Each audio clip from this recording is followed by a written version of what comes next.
Hello मेरे दोस्तों, कैसे हो आप सभी। भाई देखो, पैटी कैश बुक जैसे कि मैंने कहा था, ये हमारा लास्ट कॉन्सेप्ट है और इसके यहाँ पर सिर्फ एक ही क्वेश्चन है, ज्यादा इंपॉर्टेंट है ही नहीं। तो जितना मैं आपको इसमें पढ़ाऊंगा और जितना मैं कहूंगा उतना लिखना, उतना ही आपको नोटिंग करनी है सामने। मैं खुद कहूंगा ये 11वीं क्लास की बुक में से मैं पढ़ा रहा हूँ। क्यों? क्योंकि असली बेस 11वीं क्लास की बुक का होता है। फिर मैं आपको एक क्वेश्चन जो हमारी बुक का है वो कराऊंगा, सिर्फ एक ही क्वेश्चन है तो इसलिए ज्यादा इंपॉर्टेंट नहीं है। फिर भी एक बार बताना पड़ेगा क्योंकि आपको पता होना चाहिए कि पैटी कैश बुक होता क्या है। ठीक है, तो जितना मैं आपको अंडरलाइन कराऊंगा सिर्फ आपको उतने में ही नोटिंग करनी है और कुछ नहीं पढ़ना आगे फर्दर। बाकी जितना हमारे लिए इंपॉर्टेंट रहेगा हमारे सिलेबस के लिए उतना ही पढ़ेंगे। ठीक है दोस्त, चलो। तो पैटी कैश बुक क्या होता है मेन, तो देखना जरा हेडिंग देना, यहां से आपको लिखना चालू करना है। Patty cash book is a book in which used for the purpose of recording expense involving small amount. तो पहली लाइन में आपको ये लिखना है कि पैटी कैश बुक क्या होता है। पैटी कैश बुक एक ऐसी बुक होती है जहां पर हम रिकॉर्डिंग करते हैं छोटे मोटे खर्चों की। पैटी कैश बुक ऐसी बुक होती है जहां पर जो छोटे मोटे खर्चे होते हैं ना कंपनी में, चाय पानी के, बिस्कुट वगैरह, नमकीन वगैरह, तो रोज चाय आती है वगैरह, तो ये सब छोटे मोटे खर्चे के लिए हम एक बुक बना लेते हैं जिसका नाम होता है पैटी कैश बुक। तो क्या कहता है, patty cash book is a book, एक ऐसी बुक होती है विच इज यूज्ड, जिसको यूज करा जाता है for the purpose of recording expense, expense को रिकॉर्ड करने के लिए। और वो खर्चे कौन से खर्चे, बड़े नेचर के, छोटे नेचर के, इन्वॉल्विंग स्मॉल अमाउंट, ऐसे ही खर्चे जो छोटे नेचर के होते हैं, छोटे अमाउंट के होते हैं, उन खर्चों को रिकॉर्ड करने के लिए एक बुक मेंटेन करते हैं और उस बुक का नाम होता है पैटी कैश बुक। क्या बात समझ में आ रही है? मैंने कहा ये एक मैंने कहा भाई देखो, स्मॉल एक्सपेंस को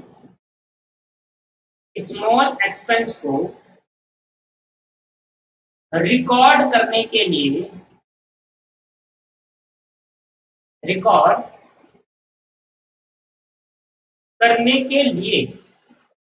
स्मॉल खर्चे को रिकॉर्ड करने के लिए बुक बनाते हैं। और जो बुक में हम छोटे मोटे खर्चे रिकॉर्ड करेंगे, लिखेंगे, उस बुक को हम नाम देते हैं पैटी कैश बुक। पैटी का मतलब ये छोटा मोटा खर्चा, पैटी कैश बुक। आई बात समझ में? तो अगर आपसे बोलूं कि बताओ पैटी कैश बुक क्या है, तो आप कहोगे patty cash book is a book. Patty cash book एक ऐसी बुक है जो कि यूज करी जाती है सिर्फ और सिर्फ छोटे मोटे खर्चे को रिकॉर्ड करने के लिए। ठीक है, अब दोस्तों क्या होता है जरा ध्यान सुनना, यहां समझ में आ गया? इतना बात लिखनी है आपको, नहीं डालेंगे यहाँ चीज लस्सी पैटी कैश बुक, और यहां से लिखकर यहां तक आपको पूरा लिखना। ठीक कहता है, beside petty expense received from a main cash are recorded, petty cash book is like a petty cash account, it is maintained by the petty cash. क्या होता है देखो, मैं एक कंपनी में ट्रेनिंग करता था, इसका नाम था नेशनल टेक्सटाइल कॉर्पोरेशन लिमिटेड, एनटीसीएल बोलते थे, दिल्ली के अंदर ये है। और ये पीएसयू, पब्लिक सेक्टर अंडरटेकिंग, मतलब गवर्नमेंट कंपनी है। तो मैंने गवर्नमेंट कंपनी के अंदर ट्रेनिंग करी है दोस्तों, पब्लिक सेक्टर अंडरटेकिंग, पीएसयू कहते हैं गवर्नमेंट कंपनी को। ठीक है, तो नेशनल टेक्सटाइल कॉर्पोरेशन लिमिटेड के अंदर जब मैं ट्रेनिंग के अंदर गया तो मुझे सबसे पहले पैटी कैशियर बनाया। पैटी कैशियर क्या करा, मैं क्या करता था वहां पर, इन्होंने मुझे क्या दी थी, कंपनी ने मुझे दिया था एक बहुत बड़ा रजिस्टर दिया था, एक रजिस्टर दिया था। उस रजिस्टर में लिखा था पैटी कैश बुक, उसमें क्या लिखा था, patty cash book. Patty cash book का एक रजिस्टर था, उसके अंदर मेरे को बोला गया था कि आप ऐसा करना कि लोग चाय पानी पीते हैं तो पहले वो रिकॉर्ड कहते, शुरुआत में जब हम जाते हैं ना ट्रेनिंग के अंदर, तो हमारा शुरुआत में बहुत बेसिक से पढ़ाते हैं, पहले कहते हैं मैनुअली रिकॉर्डिंग करो। तो मैं यहाँ पर मैनुअली रिकॉर्डिंग करा था, तो हाथ से लिखता था कि मेरे को पैसे मिलते थे, मुझे करीब मेरे को दे देते थे वो 2000 रुपए रखने को दे देते मेरे को, कहते ये 2000 पकड़ो, ज्यादा अमाउंट नहीं देते थे, पहले 2000 से स्टार्टिंग करी उन्होंने मेरे को, 2000 मुझे पकड़ा है। ठीक है, मैंने कहा ठीक है सर, इसका क्या करना है? कहता अब देखो लोगों को क्या करेंगे, लोग कन्वेंस, लोग, मैं नहीं मैं आपको चाय पानी का खर्चा दे रहा हूँ, ऐसा नहीं है करता। मैं पता क्या करता था, मैं वहां पर क्या करता था, मेरे को पैटी कैशियर बोला जाता था, क्योंकि मैं इनका क्या छोटे मोटे खर्चे को रिकॉर्डिंग करता था। अब एक पर्सन आया, मान लेते कोई एक पर्सन आया, ये कह रहा सर मैं कंपनी के काम से ना यहाँ गया था, कोई जगह गया था, तो मुझे कन्वेंस मेरे को अपना वापस चाहिए, जो मेरा खर्चा हुआ कन्वेंस मुझे अपना वापस चाहिए।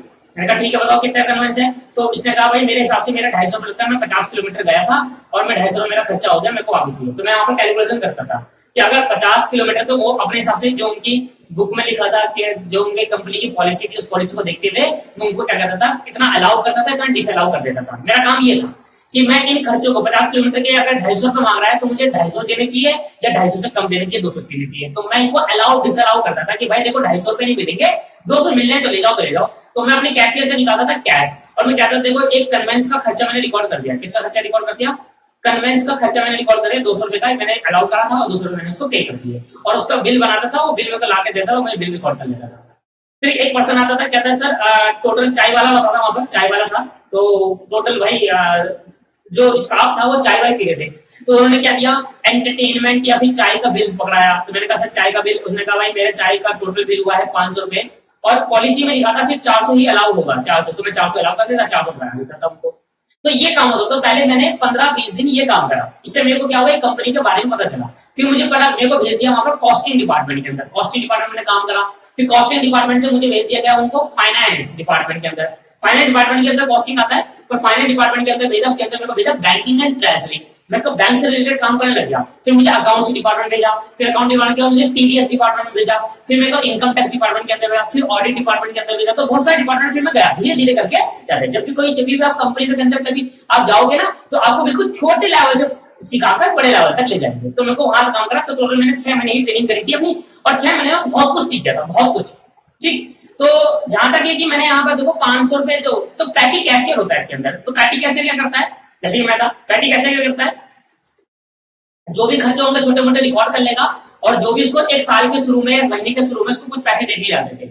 मुझे क्या होता, महीने के शुरू में 5000 दे देते थे, महीने खत्म हो जाए फिर मांग लेना, फिर 500 दे देते, फिर खत्म हो जाए फिर मांग लेता कि भाई पैसे देने, लाओ पैसे निकालो, तो मेरे ट्रांसफर कर देते, मेरे अकाउंट में पैसा आ जाते थे। मेरे अकाउंट में नहीं, उसके अकाउंट में जो कैश मिल जाता था मुझे कि भाई 5000 लो, और मैं उनको रोजाना बिल अलाउ करता था, डिसअलाउ करता था, फिर उनको पेमेंट कर देता था। तो ये काम करा थोड़ा बहुत मैंने। फिर आगे मैं और सीखा कंपनी का, तो और काम करा। तो ये काम छोटा बड़ा नहीं होता। आप सोच रहे सर आप तो पैसे का कलेक्शन, चाय पानी का खर्चा दे रहे हो, सर कोई काम छोटा बड़ा नहीं होता दोस्त। अगर आपको कुछ सीखना है तो आपको बेसिक से, छोटे मोटे काम से ही आगे बढ़ना होता है। ठीक, तो पढ़ते बेटे, यहाँ पर देखना क्या रहा है कि बिसाइड पैटी एक्सपेंस, जो छोटे मोटे खर्चे हैं, and petty receipt from the main cashier are recorded. Main cashier कौन होता है, जो मेन होता है। 2 कैशियर होते थे, मेरा एक सीनियर जो था वो मेन कैशियर को रिकॉर्ड करता था, और petty cash book is like petty cash account, एक petty cash account maintain by the petty cashier. कौन होता था, जो उसके पास जो पैसा मिलता था वो कैशियर होता, वो रिकॉर्डिंग करता था, और जो मेन कैशियर होता है वहां पर वो रिकॉर्ड करता है इसको। ठीक है, तो मैंने यहाँ पे लिखना कि पैटी कैश बुक एक तरीके का पैटी कैश अकाउंट होता है, छोटे मोटे खर्चे के लिए रिकॉर्ड करने के लिए कैश अकाउंट होता है,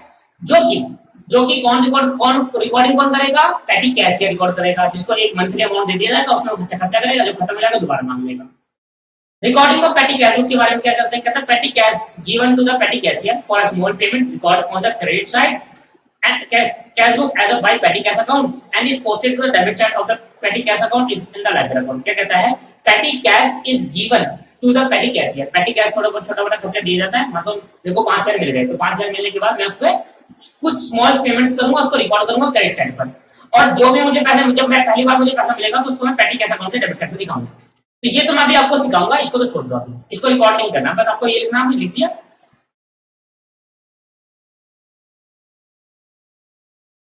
क्या था, system of petty cash book, कैसे पैटी कैश बुक रिकॉर्ड कर सकते हैं, तो patty cash book may be maintain by simple system और बाय इम्प्रेस सिस्टम। तो 2 टाइप के सिस्टम होते हैं, एक होता है simple system of petty cash book, एक होता है imprest system of petty cash book. दोनों में डिफरेंस क्या होता है, देखो, in case of simple system petty cash book, petty cashier give an appropriate amount of cash after spending the amount he submit the petty cash account to the head cashier. जो मेरे head थे, senior थे, उनको मैं संभाल देता था, भाई देखो सर इस महीने का खर्चा चाहिए ना, इतने पैसे बच गए, ये अगले महीने फिर से मुझे देना, तो मैं उसको सबमिट करा देता। तो सिंपल पैटी कैश बुक करते हैं, फिर इम्प्रेस पाते हैं। सर ये लिखना है क्या, हाँ ये लिखना है आपको, simple patty cash book, petty cash ऐसे लिखना है, system of petty cash book,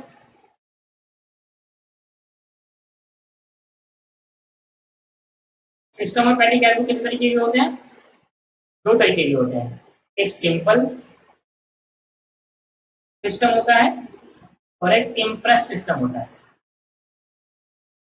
एक सिंपल सिस्टम होता है बच्चे, एक इम्प्रेस सिस्टम होता है। ठीक है, आज की क्लास में मैं आपको थ्योरी वगैरह कंप्लीट कराऊंगा और 1-2 क्वेश्चन कराऊंगा। ठीक है, अब देखो क्वेश्चन पाते हैं, सिंपल और कुछ नहीं करना, आपको कुछ नहीं लिखना, सिंपल सिस्टम और एनालिटिकल सिस्टम टाइप्स बता दिया कि सिंपल सिस्टम और एनालिटिकल सिस्टम। चलो इम्प्रेस सिस्टम एक बार पढ़ लेते हैं, क्या कहता है इम्प्रेस सिस्टम। मैं कह रहा हूँ इसमें जल्दीबाजी क्यों कर रहा हूँ, इसलिए कर रहा हूँ क्योंकि मान लीजिए इंपॉर्टेंट इतना नहीं। Under this system, an estimate main amount required by the petty expense for a period of say week, fortnight, or month, the amount ascertained based on the petty cash in the beginning of the period, the amount paid by during the period। क्या होता है, दोनों में difference क्या है, difference ये है, simple में एक कहता है, सिंपल में कहता है जो एक पर्सन होता है, जो ऑनर होता है, वो क्या करता है, कुछ पैसा पकड़ा देता है, ठीक है। और कहता है कि भाई जो भी आप खर्चा होगा, जो भी एप्रोप्रिएट अमाउंट ऑफ कैश आपने पे करा, पे करने के बाद after spending the amount he submit the petty cash account to the head cashier. Petty cashier given appropriate amount of cash, petty cashier is given appropriate amount of cash, उसको सारा cash पकड़ा देते हैं, कहता है ये बैंक बैलेंस, इसमें से आप पेमेंट कर देना, और पेमेंट करने के बाद जो भी आपको क्या, जो भी आपको खर्चा होगा वो खर्चा आप एकदम सब खर्चा आप पेमेंट करोगे, मतलब जिसको दोगे, जिसको देना है वो आपको जाकर फिर रिकॉर्डिंग करके अपना हेड कैशियर को दे देना। पर जब इंटरेस्ट सिस्टम होता है इसके अंदर क्या होता है, इसमें ध्यान सुनो। सिंपल क्या होता है, सिंपल में क्या होता है, उसको टोटल अमाउंट दिया जाता है, 500 पैसे जब मर्जी चाहे वो पैसे निकालता था, पेमेंट कर देता था, जो भी रिकॉर्डिंग होती है साल के महीने के एंड में उसको बढ़ा देता था हेड कैशियर। इंप्रेस में क्या होता है, आप मान लो पेटी कैशियर हो और मैं ओनर हूं, मैं क्या कहूंगा सर देखो मैं एक महीने का या एक महीने का या एक 15 दिन का बोलते हैं फॉर्मेट, 15 दिन को बोलते हैं फॉर्मेट, एक हफ्ते का या 15 दिन फॉर्मेट का या एक मंथली बेसिस पे आपको पेमेंट कर दूंगा। मैं कहूंगा देखो लो भाई 10,000 रुपए पकड़ो, मैंने आपको 10,000 रुपए दिए, मैंने कहा दो 10,000 रुपए लो, सारा खर्चा करो 10,000 से, अगर कम पड़ जाएंगे फिर मुझसे मांग लेना।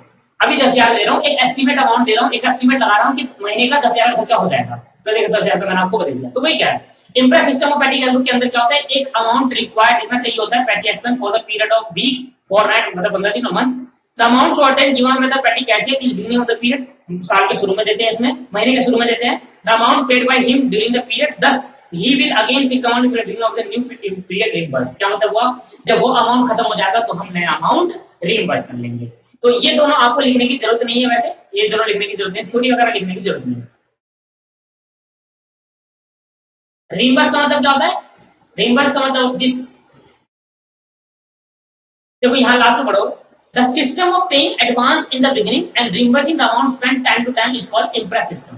क्या मतलब हुआ, मैं आपको फ्यूचर में होने वाले, अभी मैंने साल महीने के शुरू में आपको बस 10,000 रुपए दे दिए, मैंने कहा अब इससे खर्चा करना है इस महीने का पूरा, जो भी आपसे पैसा मांगने आए थे इसको रीइंबर्स करना। पैसा जब मांगने आता कोई पर्सन, मैं बाहर कंपनी काम से बाहर गया, कंपनी काम से बाहर गया तो बाहर जाकर मैंने कुछ खर्चा करा, तो वो खर्चा मैं मांगूंगा कंपनी से, दैट इज कॉल्ड रीइंबर्स करना। मैं कंपनी से वापसी पैसा जो अपने खर्चा कर देता वो कंपनी से मांगने इसको बोलते हैं रीइंबर्स करना। तो मैं आपके बाद मैंने कहा मुझे मेरे मैं गया था, मेरे को खर्चा हुआ, मेरे को पैसे दे दो, मैंने कहा ठीक है मिल जाएंगे, तो आप मुझे करोगे पैसे दे दोगे। तो जो भी आप रिकॉर्डिंग करोगे, जो भी आप मुझे पैसा दोगे उसको बोलते हैं इंप्रेस मनी। और ये जो सिस्टम है, एक पहले खर्चा करना, उसके बाद आपसे मांगना और रिइंबर्स करवाना, तो ये सिस्टम को इंप्रेस सिस्टम कहा जाता है। इसमें क्या होता है, एडवांस मनी पहले पकड़ा देता है ऑनर आपको, और उससे आप फिर पेमेंट करते हो स्मॉल अमाउंट की। क्लियर है नहीं?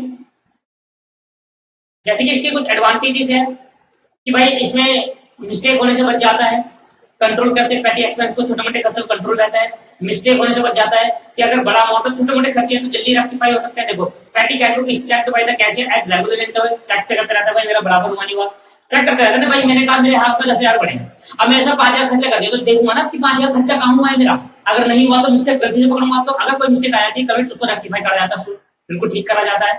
पेटी एक्सपेंस को कंट्रोल रहता है कि भाई पेटी एक्सपेंस ज्यादा ना हो, क्यों ओवर अलाउ कर रहा है, डिसअलाउ करना ही कंट्रोल रहता है, फ्रॉड होने के चांसेस कम रहते हैं, कोई भी आगे कोई कितने पैसे भी नहीं मांग सकता आपसे, कहेगा भाई मैं 2 किलोमीटर गया मुझे 500 रुपए दे दो, ऐसे कैसे दे दो 500 रुपए, 20 रुपए लगेंगे ले वगैरह से, है ना। तो कंट्रोल फ्रॉड करने से आपको बचना है।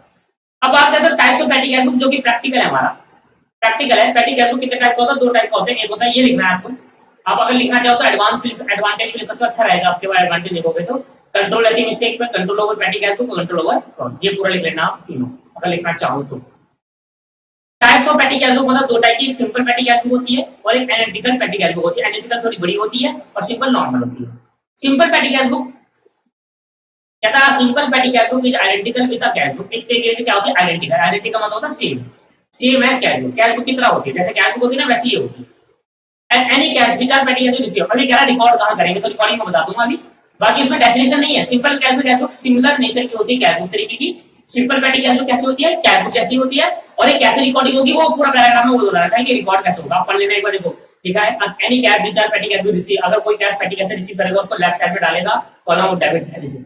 ये दोनों बता ही रहा हूं। देखो ये होगा फॉर्मेट, ये फॉर्मेट आपको बताना है। सिंपल पेटी कैश बुक है, पहले तो ये लिखना है आपको types of petty cash book, और types of petty cash book के अंदर सीधा ही आपको फॉर्मेट बताना है। फॉर्मेट 2 तरीके का होगा दोस्त, एक तो हो गया अमाउंट रिसीव एलएफ, फिर cash book folio date particular LF voucher number amount भी, कैसा रहेगा फॉर्मेट। अमाउंट रिसीव कितना अमाउंट, पेटी आप पेटी कैशियर हो तो मैं ऑनर हूं, मैं आपको पैसा दूंगा तो जो अमाउंट आपको मिलेगा वो आप यहां लिखोगे।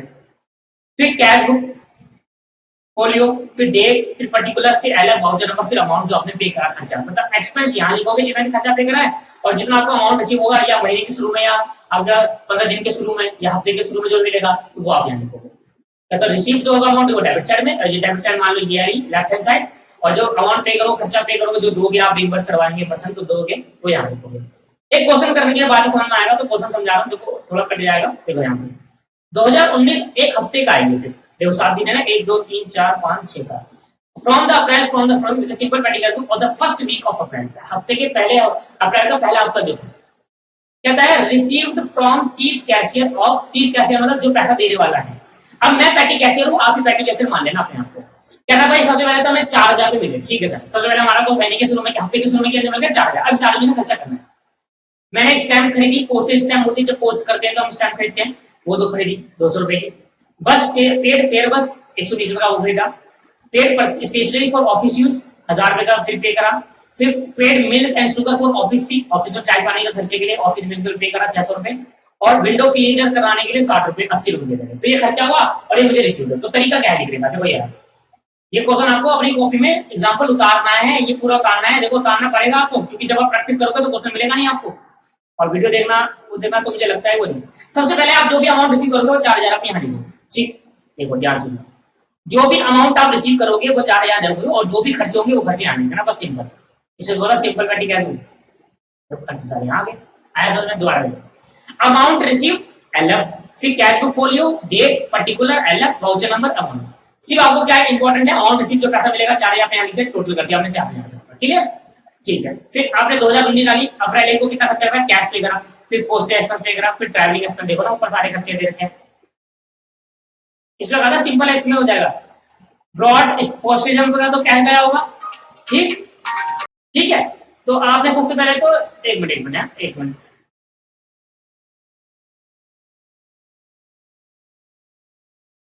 देखो दोस्तों, ये ऐसे नहीं करना है, देखो एक मिनट यहाँ पर मैं एक चीज मिस करके यहाँ पर आपको बताना, इसको मैं बनाता हूँ कैसे करते हैं, देखो मैं बनाते सिखाता हूँ आपको कैसे होता है। फॉर्मेट क्या बनाना है, अमाउंट रिसीव, ठीक, फिर एलएफ, फिर कैश बुक फोलियो, क्या होता है छोड़ो ना, क्या होता है cash book folio, folio ledger folio था ना, वैसे जैसे लेजर फोलियो तो लेजर के लिए, ऐसे कैश बुक के लिए कैश बुक फोलियो होता है, ठीक। इसके बाद डेट, फिर पर्टिकुलर्स, डेट पर्टिकुलर्स के बाद क्या है, एलएफ, वाउचर नंबर और अमाउंट। छोड़ो एलएफ लिखो, वाउचर नंबर लिख देना, ऐसे डाल देना, अमाउंट जो मेनली है वो अमाउंट। देखो करने का तरीका क्या रहेगा, ध्यान सुनो। शुरुआत कहां से हुई, 1 अप्रैल से, तो अब मैं लिखूंगा 2019 अप्रैल 1। सबसे पहले लिखना है टू कैश अकाउंट, क्या लिखोगे टू कैश, डेबिट साइड है, डेबिट साइड में रिकॉर्ड करते हैं तो 2 आता है, और कैश साइड में रिकॉर्ड करते हैं तो y आता है। तो अभी मैं डेबिट साइड में मतलब लेफ्ट हैंड साइड लिख रहा हूँ, तो लेफ्ट हैंड में 2 यहाँ लिख रहा है। देखो तरीका देख लो यार, कृपया करके तो ध्यान दो कि कैश अकाउंट यहाँ लिखेंगे, टू कैश यहाँ लिखेंगे, अमाउंट यहाँ डालेंगे, क्योंकि डेबिट साइड में रिसीव 2 है तो यहाँ लिखेंगे। आया समझ में क्या बोल रहा हूँ। पहली तारीख को मुझे क्या मिला, जो हेड कैशियर है उसने मुझे पैसा दिया 4000 रुपए महीने के खर्चे के लिए, हफ्ते के खर्चे के लिए 4000 रुपए मुझे पकड़ा दिया। तो मैं यहाँ लिखूंगा जब भी मुझे कैश देगा तो मुझे पेमेंट पे क्या आ जाएगा दोस्त, कैश आ जाएगा, ठीक। और कैश का अमाउंट यहाँ डालूंगा लेफ्ट हैंड साइड, क्योंकि पैसा आना डेबिट होता है, जाना क्रेडिट होता है। ये मान लो क्रेडिट साइड है और ये मान लो डेबिट साइड है, तो टू कैश है। इसके लिए अलग 2 पर्टिकुलर नहीं बनते, लेजर अकाउंटिंग नहीं है, लेजर अकाउंट नहीं है ये, जब भी तो कह रहा हूँ इसका डिफरेंट फॉर्मेट है, इसका फॉर्मेट क्या है दोस्तों, डिफरेंट है। तो आप क्या करो, यहाँ लिखो टू कैश अकाउंट और यहाँ पर 4000 रुपए यहाँ डाल देना, ठीक है। टू कैश अकाउंट 4000 डाल दोगे। उसके बाद दोस्तों हाँ, पहली एंट्री रिसीव्ड करने की एंट्री बता रहा हूँ, कैश अकाउंट 2 लिखेंगे, यहाँ पर 2 पैसा आना में 2 होता है, डेबिट साइड में रिकॉर्ड करने के लिए, यहाँ पर रिकॉर्ड करने के लिए 2 आएगा, और यहाँ रिकॉर्ड करने के लिए खर्चे बाई का यूज करेंगे। तो फिर 2 अप्रैल, 3 अप्रैल, 4 अप्रैल, 5वां और 6वां और 7वां अप्रैल, 7 अप्रैल को तक है ना, एक हफ्ते की खर्चे का है, और यहाँ पर इसका टोटल कर देंगे और वही टोटल यहाँ पर डालेंगे अमाउंट, ठीक है दोस्तों। एक मिनट थोड़ा नीचे बनाना पड़ेगा मुझे।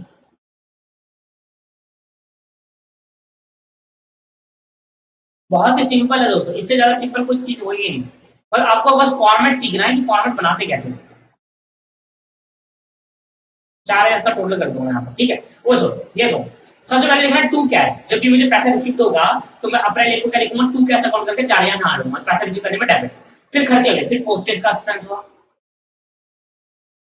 फिर अब तो नाम लिखना है, पोस्टेज का खर्चा हुआ, फिर क्या खर्चा हुआ, फिर बस फेयर मतलब ट्रैवलिंग एक्सपेंस हो गया, 200 पोस्टेज हो गया, 200 पोस्टेज हो गया, फिर टू ट्रैवलिंग हो गया, और फिर क्या हो गया वहां डाल देना। फिर स्टेशनरी खरीदी, स्टेशनरी बाय स्टेशनरी हो जाएगा, टू नहीं आएगा सर, बाय आएगा, सॉरी बाय आएगा, और बाय स्टेशनरी आ जाएगा। इसके बाद मिल्क और शुगर आ जाएगा, ऑफिस फी।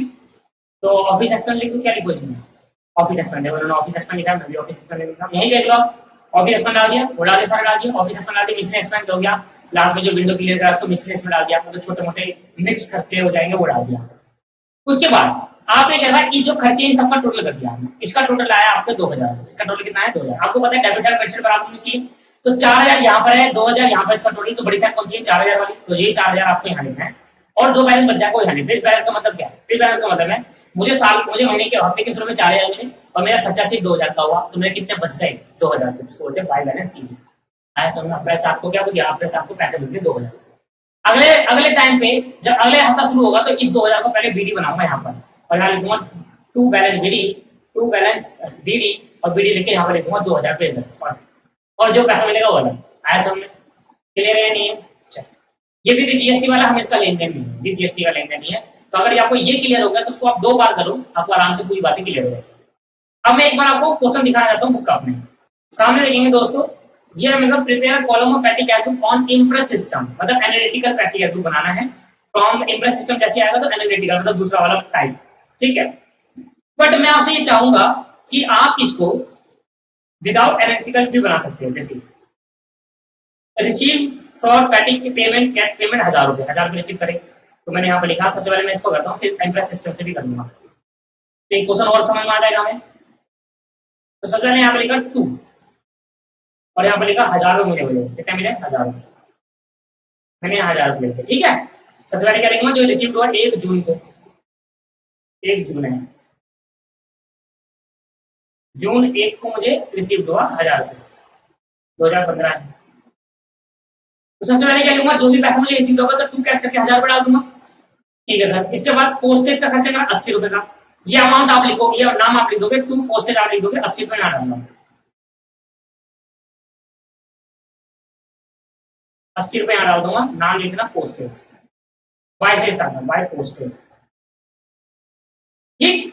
उसके बाद स्टेशनरी एडवर्टाइजमेंट वेजेस, स्टेशनरी आप नाम दे देना 50, 100 और 40, फिर लिख दो 50, 100, 40, क्या आएगा बाय स्टेशनरी, बाय एडवर्टाइजमेंट, पूरा लिख लेना यार, बाय जो भी होगा वो लिख लेना, ठीक है। नाम तो आप लिख दोगे। वेजेस, कैरिज आपका 30 रुपए है, कैरिज 30 रुपए, ये डेट भी सही डाल देना भाई,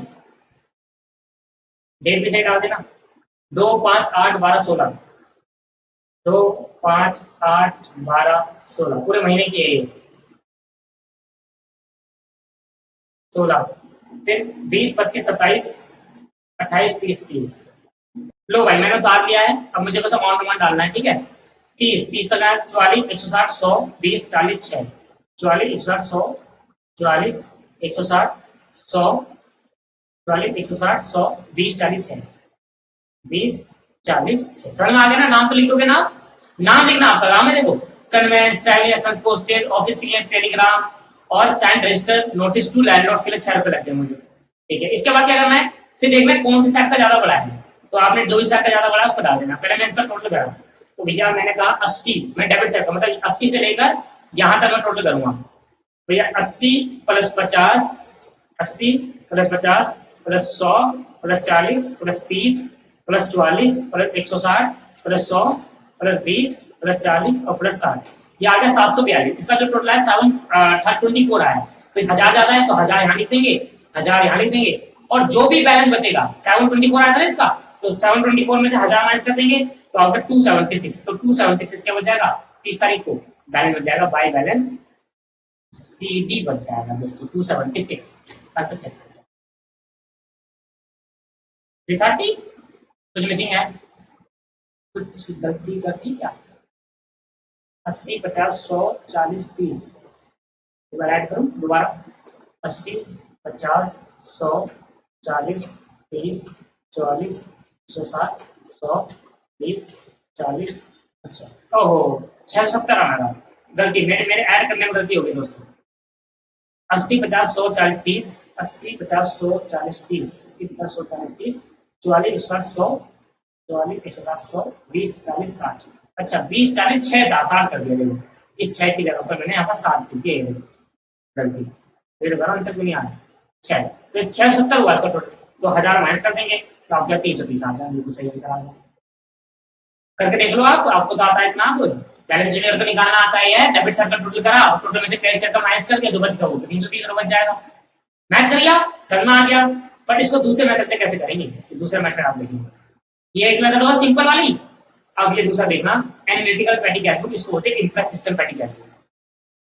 सीधा अकाउंट में चलेंगे इसमें एनालिटिकल में क्या करेंगे कुछ नहीं करेंगे देखो एनालिटिकल पैटी कैलकुलस के अंदर क्या होता है जरा ध्यान देना इसके अंदर ना अलग अलग बना देते हैं कन्वेंस का अलग कैरिज का अलग स्टेशनरी का अलग पोस्टेज जो मेन होते हैं ना उनको अलग बोल देते हैं और जो लास्ट में होता है उसको सन्ट्री बोलते हैं सन्ट्री मतलब मिसलेनियस छोटे मोटे खर्चे जो अलग अलग जैसे कन्वेंस रेगुलर नेचर का खर्चा है आना जाना होता रहता है कार्टेज स्टेशनरी खर्चा रेगुलर पोस्ट करने का खर्चा रेगुलर कोरियर का खर्चा रेगुलर होता है तो इनका ना हेड बना दिया तो कन्वेंस का हेड बनाता है कैरिज का हेड स्टेशनरी का हेड पोस्टेज कुरियर का हेड सन्ट्री का हेड ये जीएसटी काट देंगे यहाँ से ठीक है दोस्तों तो रिसिप्ट वही date voucher number particular total payment बस ये आपको ध्यान रखना अगर आपको फॉर्मेट समझ में आ गया तो आपको सब समझ में आएगा देखो मैं क्वेश्चन आपको दिखाता हूँ और एक क्वेश्चन से शुरुआत करते हैं इसकी ये कैसे होगा भाई बड़ा है जीएसटी को इग्नोर करेंगे हम ये जीएसटी को इग्नोर कर देंगे और बाकी हम बाकी बातें देखेंगे ठीक तो मैंने कहा देखो सबसे पहले तो मुझे पैसा रिसीव होता है तो अगर आप फॉर्मेट समझ गए तो सब समझ गए 2000 का रिसीव हुआ सबसे पहले एडवांस 10,000 का रिसीव हुआ इम्प्रेस सिस्टम के अंदर क्या होता है मैंने बताओ बचाओ इम्प्रेस सिस्टम में मतलब एडवांस मिल जाता है पहले इम्प्रेस सिस्टम में ये होता है एडवांस पहले मिल जाता है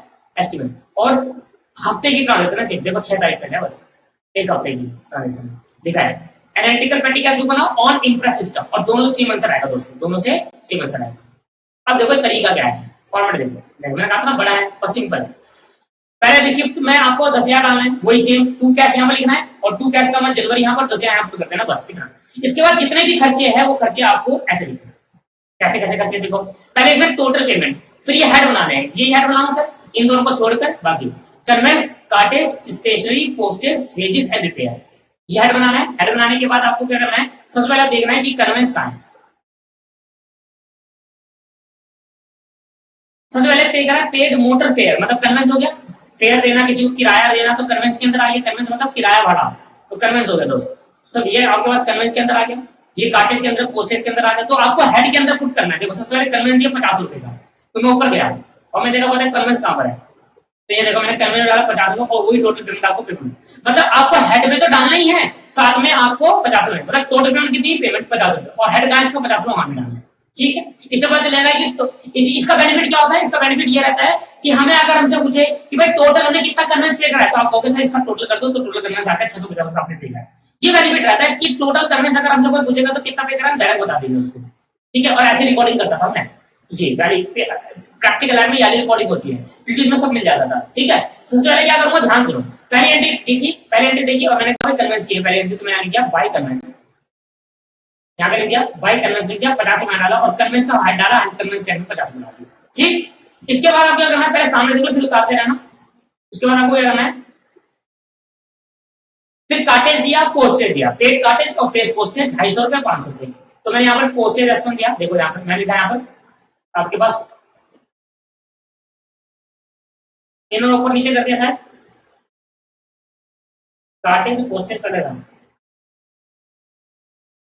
कार्टेज पहले पोस्टेज बाद में ठीक है तो कार्टेज 250 रुपए पोस्टेज 500 रुपए तो मैंने लिखा बाय कार्टेज 250 यहाँ डाला और कार्टेज का हेड देगा ये रहा कार्टेज का 250 में यहाँ भी डाल दिया ऐसा समझे फिर मैंने बाय पोस्टेज लिखा 500 रुपए और पोस्टेज का हेड देगा तो पोस्टेज का ये रहा यहाँ डाल दिया तो आपको टोटल में तो डालना ही है साथ में इसके हेड में भी डालना है बस ये डिफरेंस है आपको हेड ये बनाने हैं कन्वेंस कार्टेज यही बनाने चारों 5 हेड और अपने हिसाब से कुछ भी हेड बना सकते हो और जो हेड में नहीं है तो वो सन्ड्री एस्पेक्ट में डाल देना सन्ड्री में वो सन्ड्री में डाल देना मतलब सारे हेड मत बनाना 5 हेड बनाना बहुत मेन जो ये मेन ये जो हेड है वो मेन ही है और उसके अंदर बाकी अगर जो हेड नहीं है उसको सन्ड्री एक्सपेंस डाल देना मतलब मिसलेनियस जैसे कि आगे उसने वेजेस पे करा होगा तो 600 रुपए वेजेस है तो वेजेस में डाल दिया देखो 600 रुपए तो स्टेशनरी पे करी 400 रुपए 400 रुपए स्टेशनरी के अंदर डाल दिया देखो स्टेशनरी के अंदर फिर जीएसटी काट दो, कन्वेंस फिर कन्वेंस में दिया 200 रुपए कन्वेंस, रिपेयर में तो रिपेयर में डाल दिया तो 1500 रुपए। इसके बाद कन्वेंस आया फिर दोबारा 100 रुपए कन्वेंस तो अमाउंट में भी डाला, कार्टेज में अमाउंट में डाला फिर कार्टेज में डाल दिया। तो ये करना है, यहाँ भी डालना है, यहाँ भी डालना है, ये करना है। तो ये सब करने के बाद आपने इसका टोटल करा, देखना ध्यान से देखना, इसका टोटल करा, इसका टोटल करने के बाद आपने सभी चीजों का टोटल कर दिया, जो भी इसका बैलेंस का टोटल, इस लाइन का टोटल, इस लाइन का टोटल, इस लाइन का टोटल, इससे पता चल गया कि टोटल कन्वेंस में कितना है। इससे पता चला दोस्तों टोटल कन्वेंस में इतना लगा, टोटल काटेज इतना लगा, टोटल पोस्टेज कोरियर इतना करना पड़ा, और टोटल आपके पास पोस्टेज करवाया 1200 रुपए का, स्टेशनरी में 600 रुपए लग गए टोटल, रिपेयर में 1500 लग गए और वेजेस में 600 रुपए लग गए। ऐसे पता चल जाता है इसके अंदर। ये टोटल करने के बाद ये 5242 का टोटल आया, इसका टोटल आया 5242 का, 5572 का टोटल इसका आया। फिर मैंने 10,000 यहाँ लिखा और 10,000 का टोटल यहाँ लिखा। अब 10,000 का टोटल यहाँ लिखा तो मैंने कहा अब 5,500 में से इसमें से माइनस करा 10,000 तो जो भी बैलेंस बन गया उसको बोला बाय बैलेंस शीट। और बाय बैलेंस शीट अगले बार में क्या कर दिया, टू बैलेंस शीट, जैसे मैंने बताया था बैलेंस शीट क्रेडिट साइड में आएगा तो बीडी डेबिट साइड में आएगा, तो यहाँ लिख दिया और ये लिख दो। और कितना पैसा और चाहिए, क्योंकि मुझे 10,000 करना है वापसी, हर महीने मुझे कितना मिलेगा, 10,000 मिलेगा। ध्यान सुनना, हर महीने कितना मिलेगा, 10,000 मिलेगा। तो 10,000 मैंने यहाँ था, 10,000 यहाँ डाल दिया, टोटल 5,572 का खर्चा हो गया और टोटल बच गया 4,428। वो 4,428 मैंने अगले हफ्ते दे दिया और मुझे 10,000 टोटल चाहिए, क्योंकि मेरा खर्चा स्टार्टिंग किससे होगा, मेरे तो बैलेंस स्टार्टिंग होना चाहिए 10,000 होना चाहिए हर महीने, तो हर हफ्ते। तो मैंने इतना बैलेंस और चाहिए मुझे 10,000 करने के लिए, फिर टू कैश फिर दोबारा वाले सेम मंगाया था, टू कैश फिर दोबारा टू कैश देते कैसे है मुझे। अब ये वाले तरीके से आपको जैसे तरीका, पहले तो ये क्वेश्चन आपको दोबारा करना है, ये क्वेश्चन आपको फिर दोबारा करना है एक बार, पहले ये क्वेश्चन करना दोबारा, और ये क्वेश्चन दोबारा करने के बाद मेरे को सेम ऐसा क्वेश्चन दोबारा दिखाना, होमवर्क मुझे चेक कराना, मेरे को फोटो सेंड करना होमवर्क चेक कराते टाइम, ठीक है। ये क्वेश्चन दोबारा करना 14 का, और 14 क्वेश्चन दोबारा करने के बाद ये सारा तरीका मैंने आपको समझाया एक तरीका, और बहुत सिंपल है। इसको मैं हमेशा इसको फेस टू फेस में बताता हूँ तो ऐसे ही बताता हूँ हवा में, और मुझे लगता है ये हवा में समझ में आ जाता है, ठीक है। जो मुझे लगता है कि डिटेल में कराना चाहिए वो डिटेल में कराता हूँ दोस्तों, आपको ही पता, आप कब से क्लास देख रहे हो।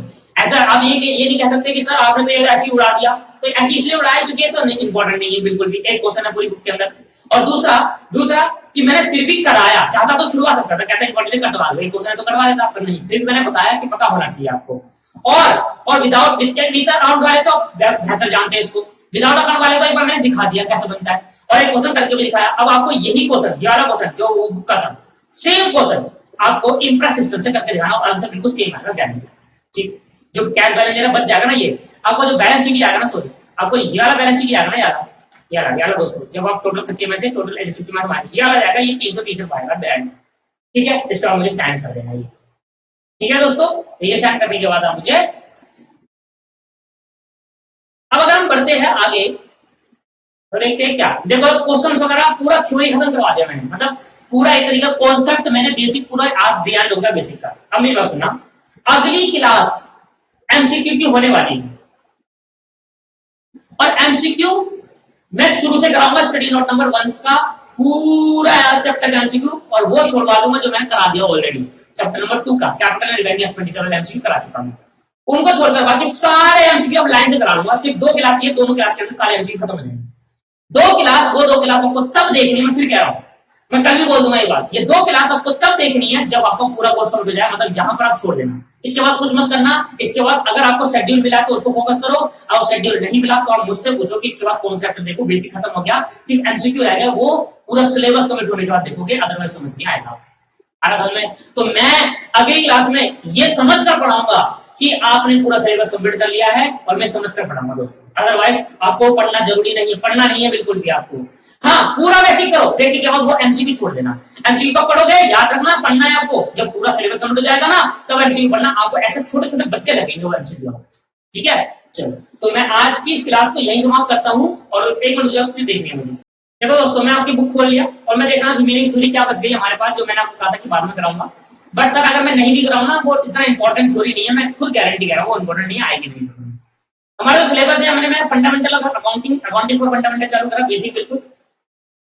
और दोस्तों बेसिक के अंदर मैंने क्या क्या पढ़ा दिया आपको, देखो क्या मैंने आपको एक एक चीज दिखा रहा हूँ, आपको एक एक चीज दिखा रहा हूँ, फिर आपको कहीं लगे कि भाई देखो यहाँ तक बेसिक था, यहाँ तक और यहाँ तक मैंने आपको सब पढ़ाया भाई, सब एक चीज नहीं छुड़वाई, सारी चीज पढ़ाई।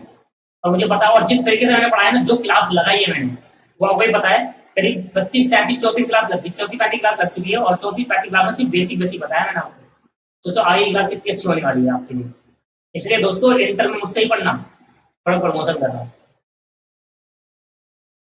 दोस्तों ये आप ना क्या कहते हैं, ये ऑब्जेक्ट क्या है अकाउंटिंग के, ये रह गया है, एक ऑब्जेक्ट रह गया है मेरा। बाकी अगर मैं इसको नहीं भी करूंगा ना तो देखो आप सिंपली आप पढ़ लोगे कि भाई provide information user to rest take decision, मतलब ये कहने की कोशिश कर रहा है देखो ये सब पढ़ने की बातें नहीं है, जरूरी नहीं है इसको पढ़ना बिल्कुल भी। ऑब्जेक्टिव अकाउंटिंग कहता है कि आप ऑब्जेक्ट क्या, हम अकाउंटिंग क्यों करते हैं, क्योंकि हम डिसीजन ले सके इसलिए। हम अकाउंटिंग क्यों कर सकते हैं, कि हम रिकॉर्ड कर सके इसलिए। हम अकाउंटिंग क्यों कर सकते हैं, हम अपना ट्रांजेक्शन का रिजल्ट देख सके कि हमारा फायदा हुआ है घाटा हुआ है, ठीक है। हम क्यों करते हैं कि हम अपनी फाइनेंशियल पोजीशन जान सके, बैलेंस शीट बनाकर कि हमारे पास हम मार्केट में कहां स्टैंड कर रहे हैं। और हम कह सकते हैं कि हम अपनी लायबिलिटी को पे कर सकते हैं, सोल्वेंसी पोजीशन। सोल्वेंसी पोजीशन का मतलब ये होता है कि आप इतने एबल हो कि अपनी लायबिलिटी पे कर सकते हो, तो वो हम देख लेते हैं। तो ये सब आपके पास क्या रहेंगे, तो आपको इनके पॉइंट पॉइंट याद करने, अंदर का याद नहीं करना। जैसे फंक्शन में मेजरमेंट करना इसका काम हो गया, फोरकास्ट अनुमान लगाना काम हो गया। मेजर मतलब ट्रांजेक्शन इवेंट को मेजर करना, तभी तो रिकॉर्ड करेंगे ना। फोरकास्ट मतलब अनुमान लगाएंगे कि भाई हमारे फ्यूचर में कितना प्रॉफिट हो सकता है, या हमारे को फ्यूचर में फाइनेंशियल पोजीशन कैसी रहेगी।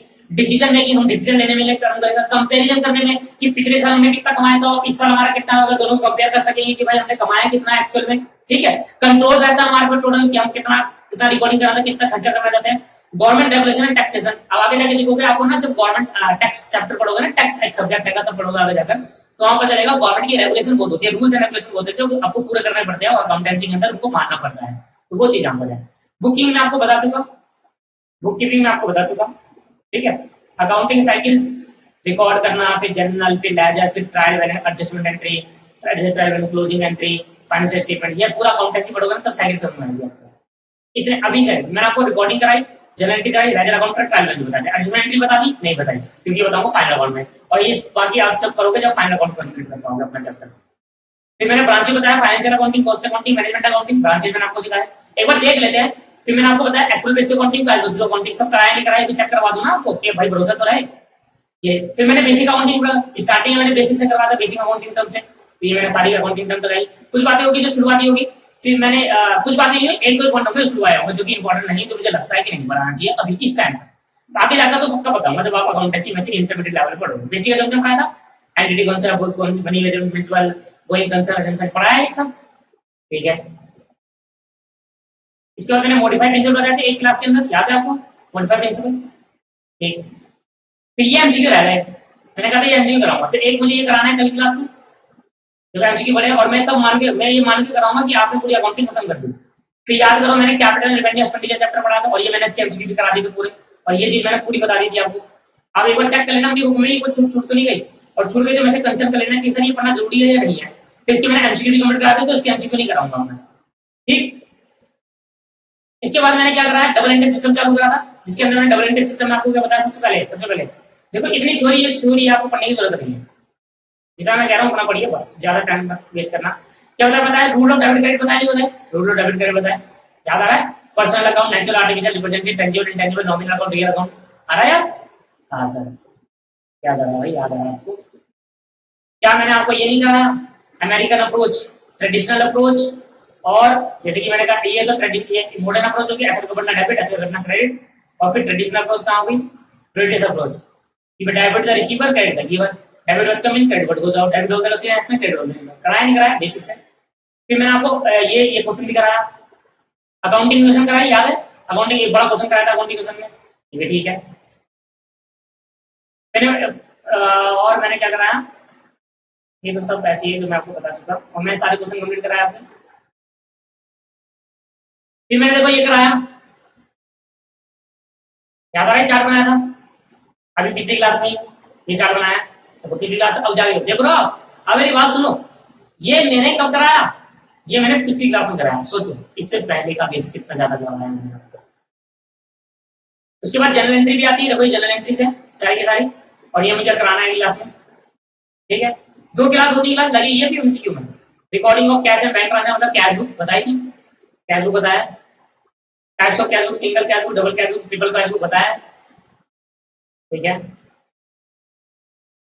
देखो परचेज डे बुक बताया, परचेज बुक पिछली क्लास में बताया, क्वेश्चन भी कराया, यही वाले क्वेश्चन कराया मैंने, सेल डे बुक बताया, बीआर बुक नहीं बताया, नहीं करना, रिटर्न आउटपुट बुक बताया, सेल रिटर्न, परचेज रिटर्न कराया, सेल रिटर्न परचेज रिटर्न सब दोनों कराया, लेजर अकाउंट बताए, लेजर कैसे बनते हैं, हर चीज कराइए, हर चीज।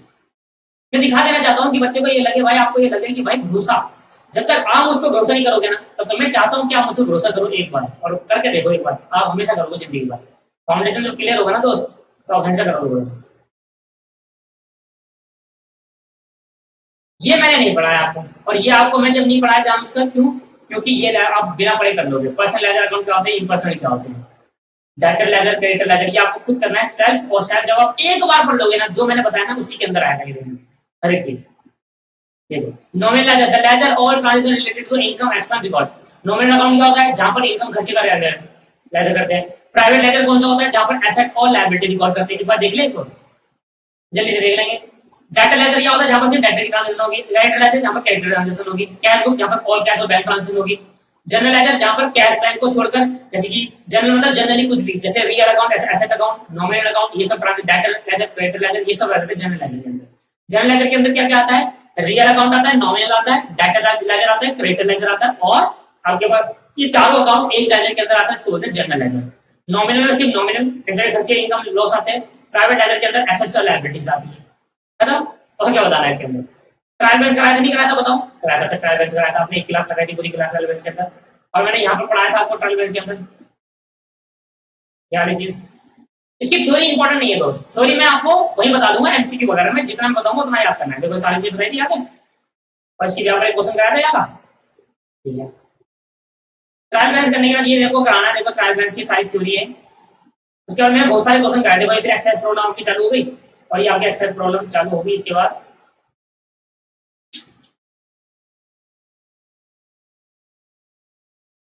हाँ, ये एक्सेस प्रॉब्लम है, सारी एक्सेस प्रॉब्लम मैंने डाली हुई है, और लास्ट में ये है, ठीक है। जैसे कि मैंने कहा opening entry are generally pass in general ledger, बिल्कुल ऑब्वियस सी बात है।